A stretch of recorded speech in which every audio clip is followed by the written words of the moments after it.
పొయ్యికి ఒంటిన కుండకు వచ్చిన కవితక్క ఎంగిలి పూల బతుకమ్మని ఎత్తుకున్నామని సంబరపడితే ఎగిడిసిన భూతమైనవా కవితక్క. కవితక్క కహాని ఏందో సిద్దిపేట వేదికగా తెలుసుకుందాం. ఎల్లన్న, కవితక్క యూటర్న్ తీసుకోవడానికి అసలు కారణాలేంటి? మొన్న పెట్టిన ప్రెస్ మీట్ లో అసలు వాస్తవాలేంటి? వాస్తవాలు ఏంటంటే అసలు ఆమె ఏమంటుంది, హరీష్ రావు పార్టీ పెట్టినప్పుడు పార్టీలో లేనే లేడు, పార్టీకి ఏం చేసింది ఏం లేదు, పార్టీ డెవలప్ అయినాక అంటే సక్సెస్ అయినాక వచ్చిండు అనే విధంగా మాట్లాడింది ఆమె. కవిత గారు ఇప్పటి వరకు సిద్దిపేట నుంచి నీ గురించి ఇంకా చాలా తక్కువ మంది మాట్లాడిండ్రు, మేము కూడా ఇప్పటి వరకు మాట్లాడలేదు. కానీ ఈ వేదిక నుంచి 2 విషయాలు గుర్తు చేద్దామని. ఆ 2 విషయాలు ఏంటంటే 2001లో పార్టీ అనౌన్స్ చేసిన రోజు ఏప్రిల్ 27 తారీఖు నాడు ఏదైతే పార్టీ అనౌన్స్ చేసిండ్రో 2001లో, దానికి నేను కూడా ఒక 50 మంది మన సిద్దిపేట అతను కేసీఆర్ గారు పార్టీ అనౌన్స్ చేస్తున్నారు కదా, చంద్రశేఖరరావు గారు తెలంగాణ గురించి కదా, మన ప్రాంతం గురించి కదా అని చెప్పి నేను కూడా ఒక 50 మందిని మొబిలైజ్ చేసుకొని ఆ పార్టీ మీటింగ్ అంటే అనౌన్స్మెంట్ రోజు మేము వెళ్ళడం జరిగింది. ఆ రోజు నేను హరీష్ రావు గారి కష్టం చూసిన, నేను ప్రత్యక్షంగా ఆ వచ్చిన కార్యకర్తలు కానీ నాయకులను కానీ అందరినీ కూడా సమన్వయం చేసింది. కేసీఆర్ గారు వేదిక మీద కూర్చున్నారు, వేదిక వెనుకాల హరీష్ రావు గారి కృషి నేను ఆ రోజు చూసిన.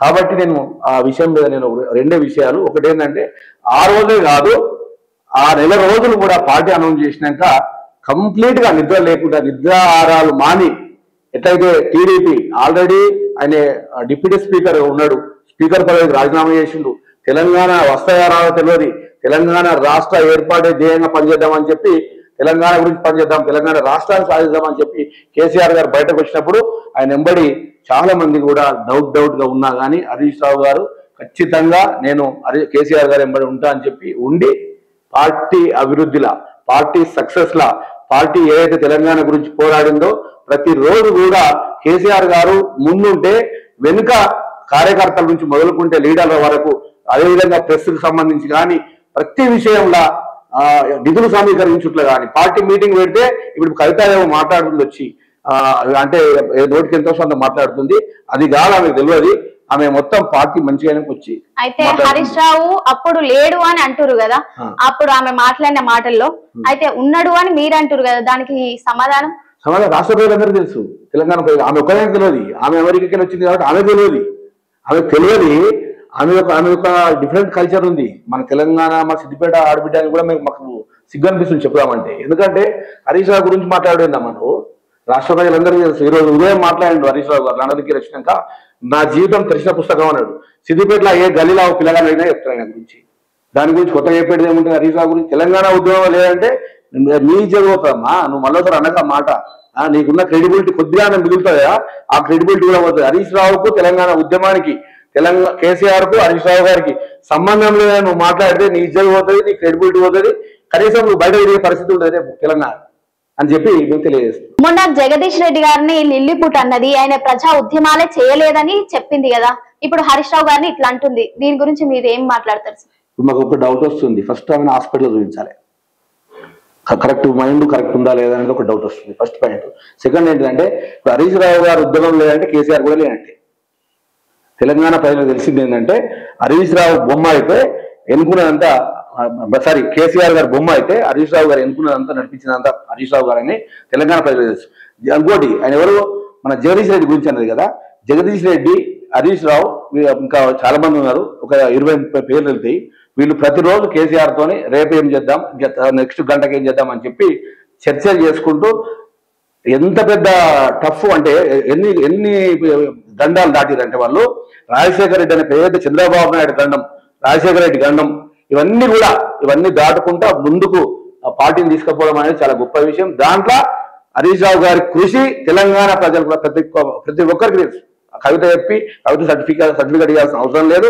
కవితమ్మ నీవు సర్టిఫికేట్ తెచ్చుకోవాలి, ఎర్రగడ్డకు పోతావా ఎటు పోతావా వాడికి సర్టిఫికేట్ తెచ్చుకో, నువ్వు మెంటల్ గా బాగలేవు, నిన్ను ఎవరు డిస్టర్బ్ చేస్తున్నారో, నీ వెనుక శక్తులు పోయినాయి, అది రేవంత్ రెడ్డి మరి ఇంకా ఏ రెడ్డి ఎవరు మనకు తెలియదు, కానీ నీ వెనుక కొన్ని ఏమంటారు తెలంగాణ రాష్ట్ర సమితి అదే బీఆర్ఎస్ పార్టీని లేకుండా చేద్దామనే ప్రయత్నంలో భాగమే నేను వాడుకుంటున్నారు.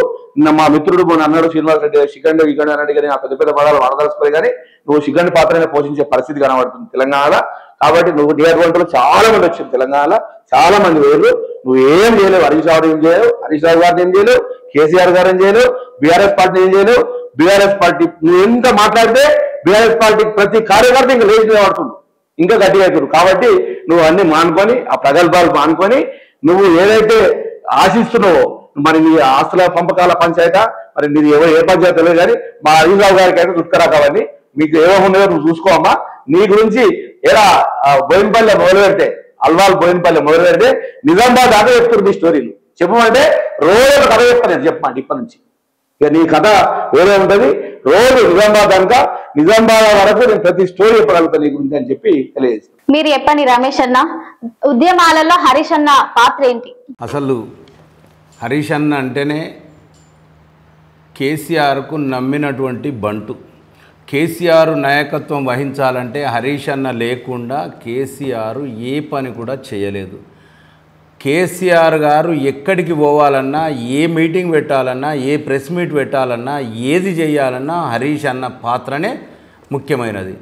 ఉద్యమంలో హరీష్ అన్న అందరినీ కలుపుకరావడంలో అన్ని పార్టీల నాయకులు, అప్పుడు ఉన్నటువంటి పెద్ద పెద్ద శక్తులు ఉండే, అప్పుడున్నటువంటి పరిస్థితుల్లో పార్టీ ఉంటుందా పోతుందా, నిలబడదా అనే పరిస్థితులల్లా దాన్ని నిలబెట్టడం కోసం తన శక్తినంతా దారపోసి తనకున్నటువంటి అన్ని హంగులను పార్టీ కోసం, కేసీఆర్ గారి కోసం ఆ రోజు నుండి ఈ రోజు వరకు కూడా ఎప్పుడు ఏ నిమిషంలో వెనక్కిపోకుండా ఏ మాట చెప్తే ఆ మాటను నెరవేర్చడం కోసం కేసీఆర్ గారు ఈరోజు ఈ పని చెయ్యాలంటే అది మబ్బుల 4 గంటల నుంచి రాత్రి 11 గంటల వరకు కూడా నిద్రపోకుండా లేచినప్పటి నుంచి ఎంతవరకు ఆ పనిని సక్సెస్ చేయడం కోసమే పనిచేసినటువంటి వ్యక్తి హరీష్ రావు గారు. మీరు చెప్పండి శ్రీహర్ అన్న, రేపటి తెలంగాణలో కవిత ఎంతవరకు ప్రభావితం చేయగలదు?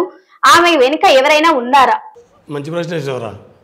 నిజానికి కవిత ప్రభావం, అసలు కవిత అనటమే ప్రభావమే తెలంగాణ ఉద్యమంలో అసలు లేదు.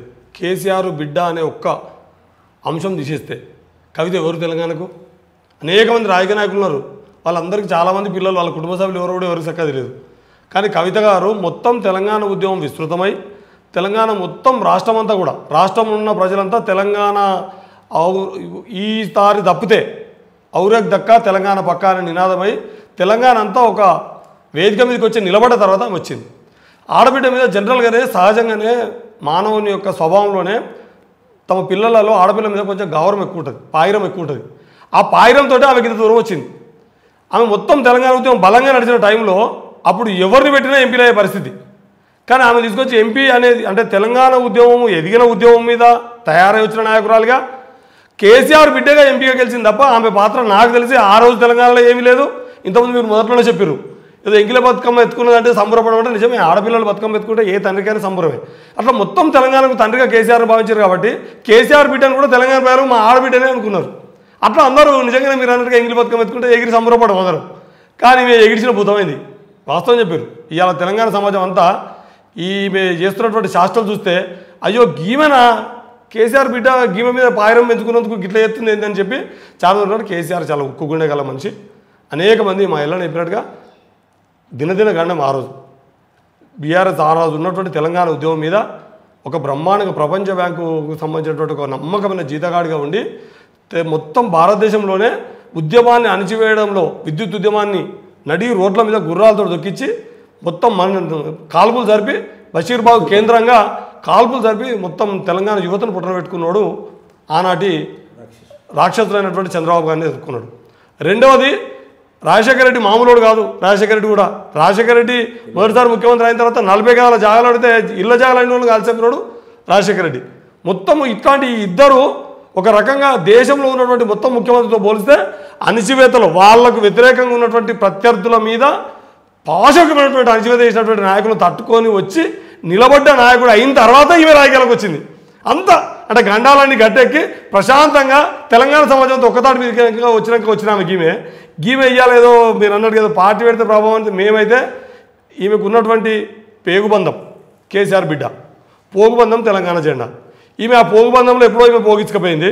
పేగుబంధంలో కేసీఆరే డైరెక్ట్ చెప్పేసాడు ఏమని, తెలంగాణ ప్రజలే నా హైకమాండ్. మొదటి నుంచి కూడా కేసీఆర్ గారు మొదటి నుంచి చెప్తారు ఏమనంటే తెలంగాణ ప్రజలే నా హైకమాండ్, తెలంగాణ ప్రజల ప్రయోజనాలకు ఆటంకం వస్తే ఎవరు క్షమించేది లేదని చెప్పిండు.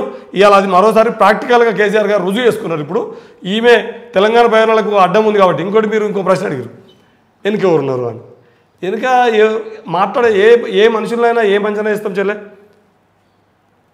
ఆమె మాట్లాడే మాటలు ఎవరికి ఉపయోగపడతాయని దాన్ని బట్టి దానికి ఎవరున్నారో చూస్తాం. ఇప్పుడు మేము మాట్లాడుతున్న మాటలు ఎవరు మాట్లాడే మాటలు కొత్తగా ఇవాళ ఏదో కవితమ్మ నోట్లకెళ్ళి పుట్టినో కవితమ్మ చెప్తున్నాయో కావు.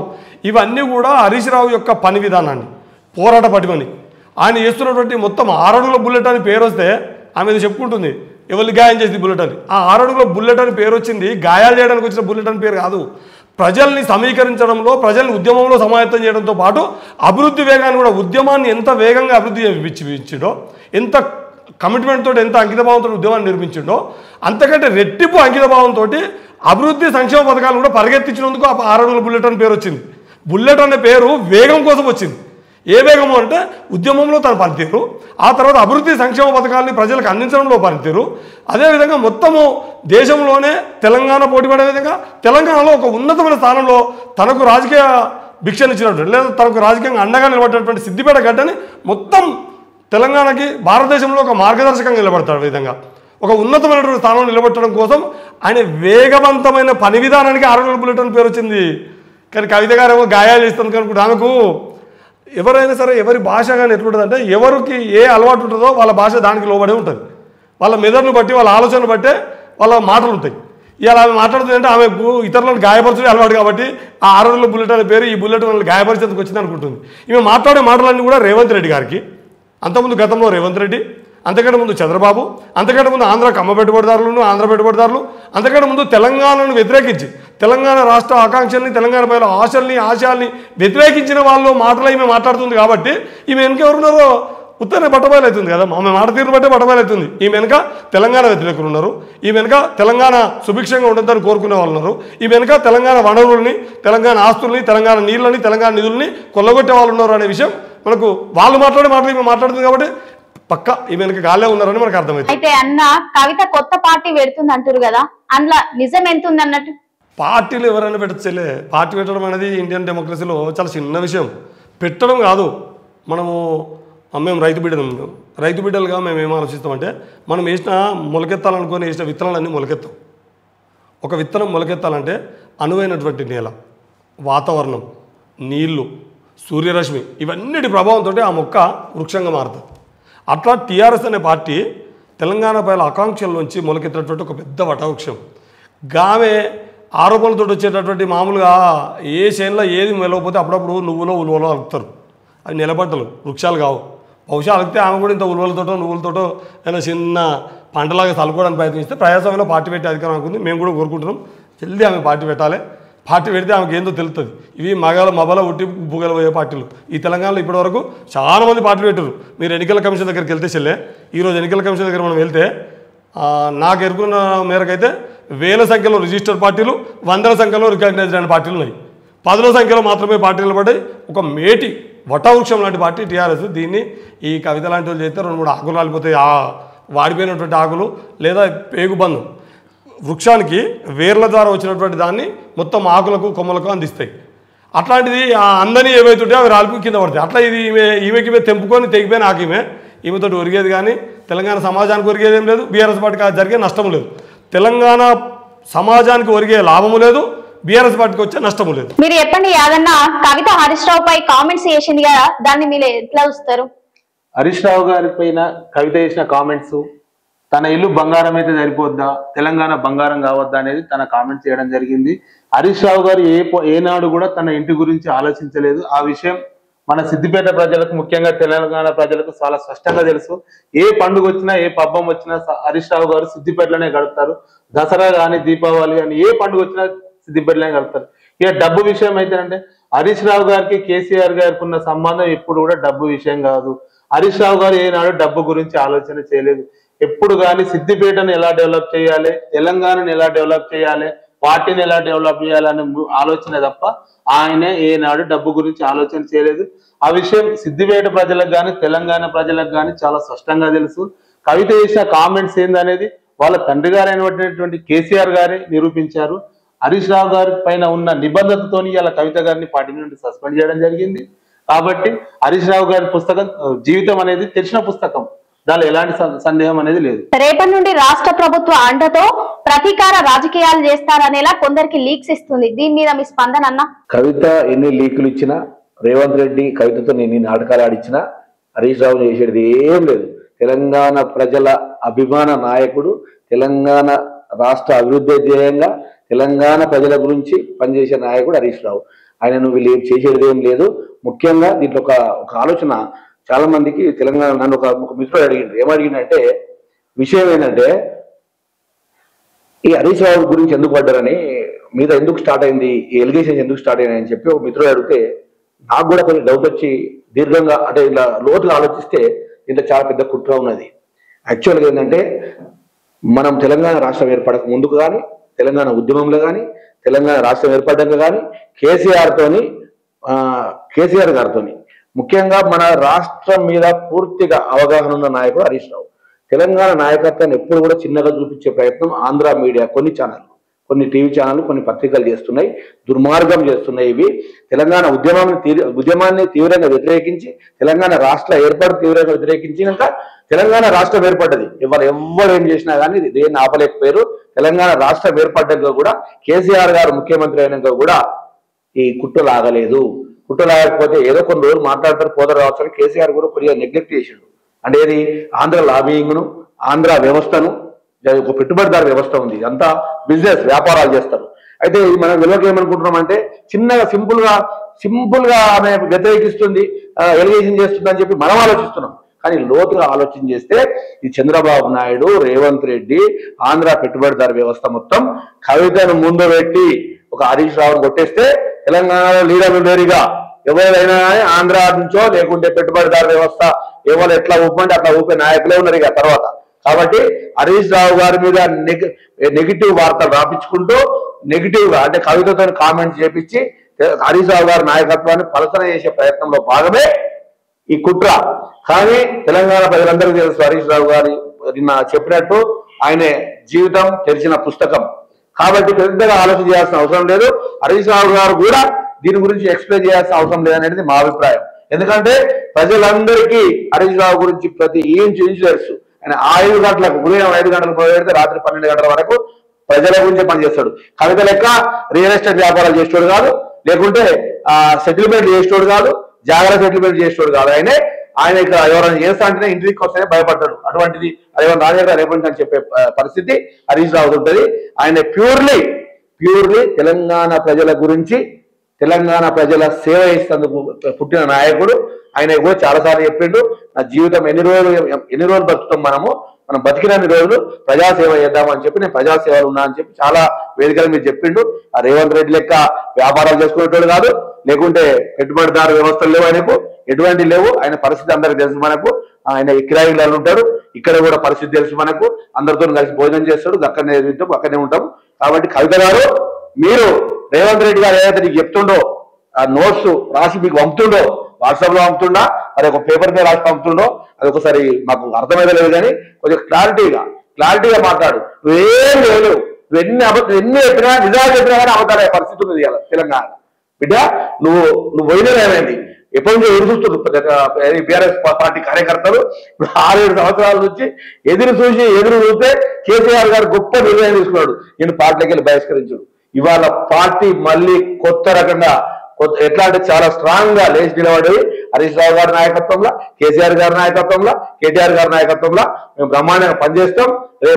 రేపు వచ్చే అసెంబ్లీ ఎన్నికలలో మళ్ళా ప్రభుత్వం వస్తుంది, హరీష్ రావు గారు మళ్ళీ మంత్రి అవుతాడు, రాష్ట్రానికి సేవలు అందిస్తూనే ఉంటాడు. నువ్వు అక్కడనే వరుకుంటే అట్లనే రేవంత్ రెడ్డితో తిరగాలి, అంతగానే ఎక్కువ చేసేది ఏం లేదని చెప్పి తెలియజేస్తాం. అన్న, మీరు చెప్పండి కవిత గురించి, సిద్దిపేట బిడ్డగా ఆమె మీద మీ అభిప్రాయం? మేమైతే సిద్దిపేట అంటే హరీష్ అన్న అంటే కేసీఆర్ తప్ప, ఈ 2 పేర్లు విన్నాం తప్ప.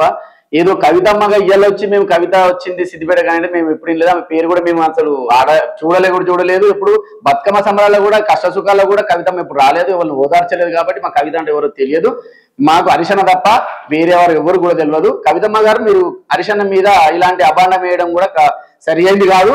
హరీష్ అన్న అనేది కష్టకాలంలో భుజస్కంధాల మీద మోస్తుండు పార్టీని. ఆ పార్టీని ఇప్పుడు మన కష్టకాలంలో ఉన్నది కాబట్టి మీరు ఏదో హరీష్ రావు ఇట్లా అట్లా అని చేసుడు అవాకులు చేవాకులు పేరడం తప్పు.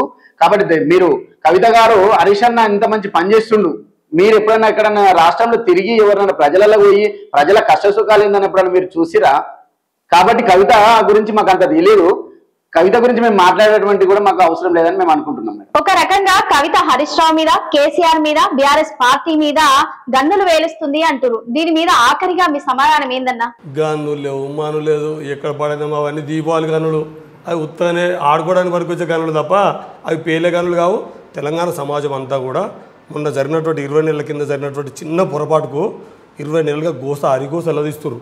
ఈ గోస నుంచి ఎప్పుడు విముక్తి అవుతాం? మళ్ళీ బీఆర్ఎస్